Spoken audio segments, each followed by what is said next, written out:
सनातन धर्म ज्ञान गंगा चैनल में आप सभी का स्वागत है। मेरे प्यारे कृष्ण भक्तों, आप सभी को जय श्री कृष्णा।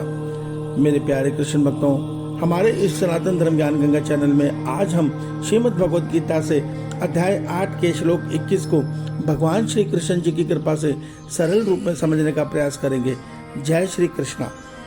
मेरे प्यारे कृष्ण भक्तों, श्रीमद् भगवद गीता के अध्याय 8 के श्लोक 21 में भगवान श्री कृष्ण जी अर्जुन के माध्यम से हम सब मनुष्यों को यह सत्य बता रहे हैं कि हे अर्जुन, जो अव्यक्त अर्थात अक्षर इस नाम से कहा गया है, उसी अक्षर नामक अव्यक्त भाव को परम गति कहते हैं तथा जिस सनातन अव्यक्त भाव को प्राप्त होकर मनुष्य वापस नहीं आते, वह मेरा परम धाम है।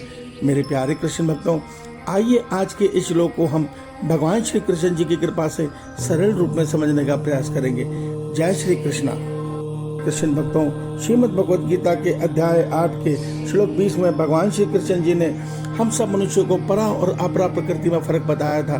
भगवान ने हमें यह सत्य बताया था कि अपरा प्रकृति के अधीन जो भी दृश्यमान जगत है, ये ब्रह्मांड, उस ब्रह्मांड के समस्त पिंड, समस्त लोग, धरती लोग, सतलोक, ब्रह्मलोक, ये सब समस्त प्राणियों के शरीर, ये सब काल के अधीन होने के कारण नित्य बनते बिगड़ते रहते हैं और मृत्यु को प्राप्त होकर बार बार जन्मते रहते हैं।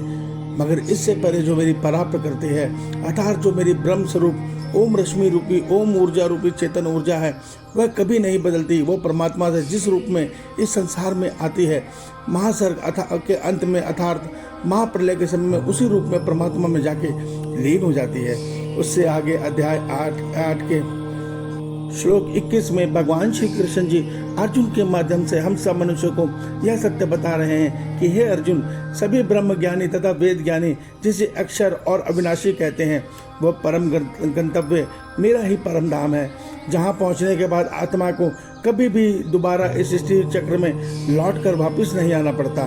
यही हर आत्मा का मोक्ष है, यही हर आत्मा की परम गति है। मेरे प्यारे कृष्ण भक्तों, यहाँ भगवान श्री कृष्ण जी हम सब मनुष्यों को ये सत्य बता रहे हैं कि हर मनुष्य को मनुष्य शरीर जो मिला है, ये संसार के भोग भोगने के लिए नहीं मिला है, ये शरीर परमात्मा को पाने के लिए मिला है। अर्थात मनुष्य को चाहिए कि वो अपने मनुष्य तन से विवेक ज्ञान को जगाए, क्योंकि विवेक ज्ञान 84 लाख योनियों में केवल मनुष्य ही जागृत कर सकता है।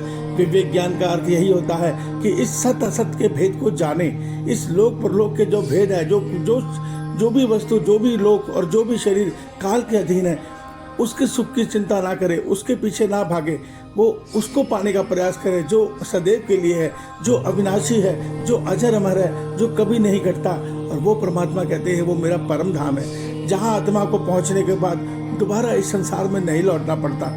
आप एक सत्य को समझिए, आप अश्वमेध कर यज्ञ या जो यज्ञ बड़े वेदों में बताए गए बड़े से बड़े यज्ञ को करके ब्रह्म पद भी पालेंगे, तो वहाँ से भी आपको दोबारा मृत्यु लोक में पुण्य भोग क्षीण होने के बाद लौटना पड़ेगा।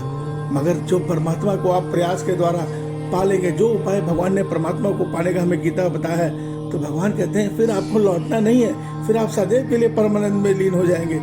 इस सत्य को समझिए। ईश्वर आपका कल्याण करे।